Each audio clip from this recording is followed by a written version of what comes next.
Hi, Sam. Very good, thank you. Yourself? Good, very good, thank you. It's good to have you here. Thank you. I'm looking forward to the event. I am indeed, yeah. Festival of wonderful, oh, cherry picking. I mean, it's like a big bowl of cherries, of sweets, of It is. Halloween. Go and knock on the door, go and get a sweet, and you don't know what you're going to get, do you? So you just, yeah, trick or treat. And you're going to get some sort of good faces there as well, I think, with the makeup and that. Yes. Are you dressing up? Yeah. I'm not saying too much. Just leave it there. Don't give us any clues. Oh, no. We look forward to seeing. So you're a shamanic practitioner. Is that how I say it? Yeah, shamanic practitioner. Again, I'm from London, so it's a shamanic practitioner. If you come from up north, it's shamanic practitioner. So it's a shamanic practitioner. So you're a shamanic practitioner and practicing druid. So tell us about what you'll be doing at the workshop. Yeah, I'll start with the shamanic practice part. Question I ask people is, are you powerful or are you powerless? What's going on in your life? What isn't working? You're not making enough money. Relationships are falling apart. Friendships are all going up and down. Things tend to come in cycles and the dropping out, or then you one step forward, 2 steps back. And from a shamanic point of view, shamanic practitioner's point of view, you would say, well, you're lacking in power. There's power less. You're less of the power that you should have. So you need to become powerful. So how do we do that? Well, from a shamanic practitioner's point of view, we would look at you, we look at your body, your bodies, if you like, as well. So you've got your physical, etheric, astral, mental, spirit bodies. We have a look and we say, are there intrusions? Are there things that's stopping the flow of energy? What do we need to take out first before we're going to put things back in? Yeah. So intrusion, energy blocks, anything that sort of shows up to us. We work with our allies. That's very important to say. Sort of, we don't work by ourselves. We have allies in spirits. They could be power animals that come from the lower world, or allies that are more in human form from the upper world. And I'll explain about the upper world, lower world, middle world, where spirit interpenetrates the physical. Mm-hmm. So we work with the allies to help pull things out. Extraction, it's called. So we extract objects out of people. They could be entities, could be shades, could be people that haven't passed on, transmuted or moved on up into the upper world. They could be nature spirits, they could be aliens, there could be a number of different things from different dimensions that are in. We'll get them out for you. So are we talking about spirit, or are we talking about energy blockage? All of it. Everything. Yeah, so whatever's there, we'll pull out. We'll also get you a power animal that wishes to come back and work with you as an ally. So this power animal, whatever it be, comes back, will give you information of why it's coming, but it might be a power animal that has left you in the past and is now coming back to you. It might be a new power animal. So this power animal comes in, wants to work with you. It's your ally. We'll tell you what it's good for, how to use it, and then we sort of will let you know how best to sort of work with it. Nice. So if they come to your workshop, they'll find out what their power animal is. There's soul retrieval. So if you have trauma in your life, parts of your soul essence, your soul energy flies off, slowly starts to come back, or it might stay out there somewhere in spirit. So we'll fly out there and find the parts that wish to come back at this moment in time to work with you. And again, they'll tell you why they've left and what strengths and gifts they're bringing back to you at this moment in time. So that's soul retrieval. There might be curse removals, sorcery. So again, working with allies, always with allies, never by ourselves.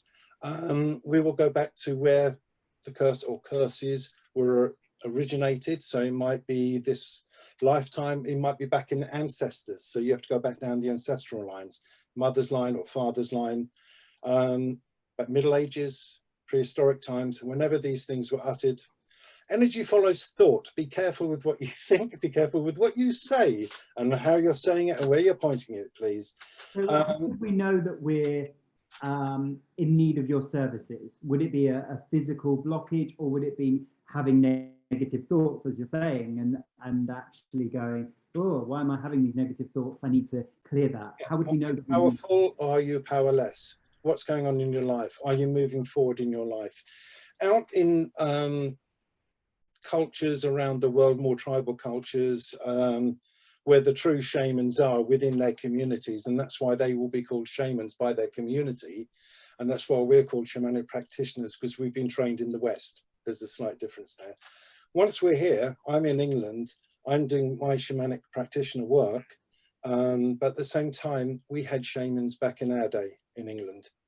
But as people have mentioned, you know, the witches were banned, people were discriminated against, the Druids, and I'll come to the Druids in a minute with the tree work.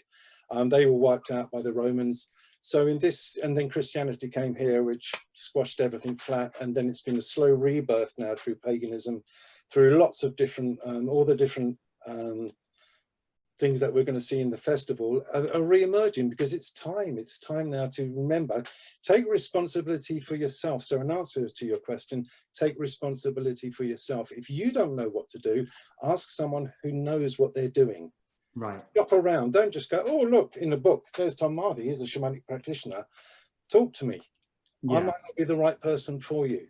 Yeah. You might not be the right person for me. You know, we've got to make that, you've got to make that sort of connection. And when the work comes, the work is powerful, and you become powerful, and your life will change. So if somebody's struggling with a certain area of their life, their business is flying, but their relationship's not, then they could. Well, if they contacted me, I would do a free diagnostic journey, where Spirit tells me what exactly, from Spirit's point of view, I could do through my work with them, for them. I'd then give that to the client. If the client then wants to take that further, we arrange a time. In today's world, it's distant healing, which is just as good as being in the room. We make the connection. We agree a day, a time. The client is in a receiving mood, place, relaxation. I do the work. We talk afterwards, and the work is done. So you've been doing this energy and healing work for 25 years, so you know what you're talking about. You've been doing lots and lots of workshops around the world. Yeah, and you live it, Sam. You know, if you're living this life, this work, whatever work you are doing, it permeates through. It's there. You see it, you feel it around you. You don't interfere with anyone's life, other people's lives. It's up to them what's going on in their lives. You are that quiet light, as a light worker is, moving through. People are drawn to you to do the work. You work with them. It's not about ego. It's not about big and shouting. It's about just being there, and being there for your community, whoever that be. Yeah. You know, and it is international. It is around the world. People will come and work, and that's fine. And that's brilliant. Amazing. I think it's so important. And when people have something that they study or they're into, but then they go to work, and you know, we all have our own lives and do our own thing. But when you're integrating your beliefs and you're living them every day, and I think that's what spiritual people do. They're completely in line with who they are and what they want, and they're practicing, because you know, meditation's good to do once a week, but it's better to do every day. You know, any kind of practice, or when you can, because some people's lives are up and down and all over the place, so you do it as you can. Yeah. I mean, if I can move on to the tree side of things, yeah, I pronounce it Ogham. Other people call it Ogham, with the silent G. Some people put a H in there and go Ogham or Ogham.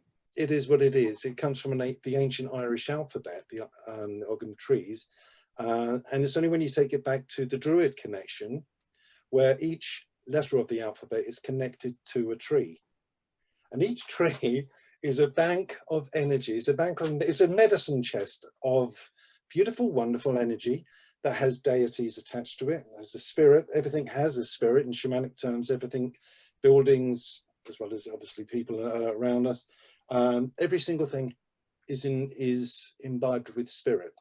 Mm-hmm. So if you look at a tree, let's take silver birch. Silver birch tree has its symbol, and it's great for new beginnings. The silver birch is one of the first trees that, if there's land that's been cleared, or land that there's been a big fire, silver birch is the first tree that will appear 9 times out of 10. So it represents changes in life, changes in whatever's going on within you. So you can tune into that energy. And what I do in my workshops is we create a grove up in spirit. We get to meet all the trees. we meet the spirits of the trees, we merge and we attune ourselves to the spirits of the trees, and so to that energy, so the energy can flow through at any time. And we will meet a number of the deities that are associated with the trees. Wow. Once you've got your grove, you can go and meditate there, you can go and get healing for yourself there, you can channel through healing for other people. So I'm teaching that as a workshop. And I did promise I'm going to show you some wands. Wow. That I've made. Now the wands, again, I'm going to show you one of my favorites, which is Hawthorn. And he's a wiggly little fella, and he's great. And they all have the Ogham symbol. I'll have, you can just about see it just on the bottom there. Yeah. Has been burnt into the wand. Now each wand has a spirit. And so what I also teach is the spirit of the wand. How to work with the spirit of the wand, how you can then empower your wands by working with the elements, infusing the wand with the elements. Again, the symbol of the tree. So Hawthorn is great for the heart, it's good for working with the fae. It's a really very powerful wand. You've got apple there. And lots. Ivy's a cheeky little bagger as well. So you get nice different shaped ones. Again, and you actually make these yourself? Yeah, yeah. It started off as a whim as part of my druid training. So I went off, and there's a procedure you have to do to go and find the right bit of wood or the right tree. And I enjoyed it so much. And from the minute you start I love nature, and I've been working with nature and spirit, with the land, ley lines, anywhere. I will go and visit the spirit of a place, offer it healing, do the healing if it's needed or asked for, converse with the spirit of the place, and generally have a good time with it. Yeah. And with the wands, from the moment you get your branch, sort of, and you start talking to the spirit of the branch, it will show you the shape it wants to be. It will show you, so you work with it, and you find its name, and it will have a particular favorite superpower, if you like, that it likes to work with. So I get all that, and if people want to buy them, they just want to show them or sell them to people, but they get the message from the wand itself with its specific power, as well as all the medicines and things that you'll find in the trees, you'll find in the wands. Right. So as well as the usual work that you do with the wands, bringing in circle and spells or rituals or whatever, for the healing point of view, you have if you don't want to do the attunement with the Ogham trees, you can do them with the Ogham wands. Right. So because all the energy, all the power is still in the wand. So if you're living in the middle of a city, then you've got power right there. You don't have to be in the countryside itself. It's amazing, and there's something so magical about having a wand. I mean, I've loved magic from a very young age, and I've never heard of this, and actually thinking there is magic in a wand. You know, I believe there's magic in the world. I believe it's not just tricks. I believe that the universe has magic, but your magic wands. Life is about creativity, Sam. So everything is about creativity. We're all here we are creative monsters. Everything that we do, everything we think, we create the world around us, whether we like it or not. It's mirrored to us. And then we have to do something about it once we realize, I don't like those people. They're showing you something about yourself. So a little bit of mirror work, start changing yourself, will change the things that the environment you're in. You know, you really live your work. Yeah, with the wand, once you've done all the work, you've empowered it and everything, very test, a lot of visual work on, but also you can, with the palm chakra, you'll see it, you'll feel it, draw the symbols with it, so you know it works. Yeah. Amazing. It's great stuff. So, very quickly, what can people expect to take away from that workshop? Really an understanding of the shamanic, as a shamanic practitioner, the work that I do, the different things that I offer. I teach shamanic practitioner. If you wish to become a shamanic practitioner, we will work towards that. There's something called shamanic counseling, where I teach people to journey to the lower world, to the upper world, meet their allies, connect, get direct revelation from them, so that it takes out the middleman. If you want to talk to spirit, I'll teach you how to talk to spirit from a shamanic point of view, if you like, shamanic practitioner's point of view. Once you've done that, it opens everything up, because you're then working with spirit. Any questions that you've ever wanted answered, Sam, you just go and ask. Yeah. About everyday life, humdrum life, or about your spiritual life, and you will be led. Yeah. And it's teamwork, always teamwork.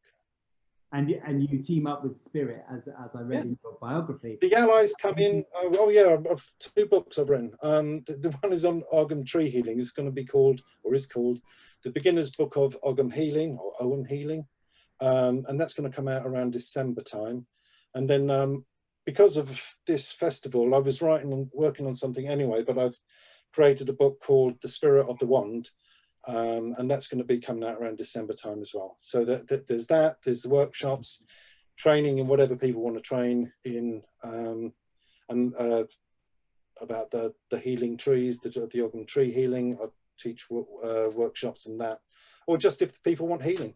And it's not only tree healing, you do healing for plants, healing for animals. Oh God, yeah, anything. Horses, dogs, cats. My cat's got no tail. I haven't managed to get him his tail back. Stick a wand on. Stick a wand on. Ah, that's a great idea. Yeah. Free for that. Right. Oh yeah, definitely. He'll be happy. Thomas, I think that's great. Thank you so much. Lovely. Well, thank you. I look forward to seeing everybody on the day. Brilliant. Thank you. Cheers, Sam. Take care.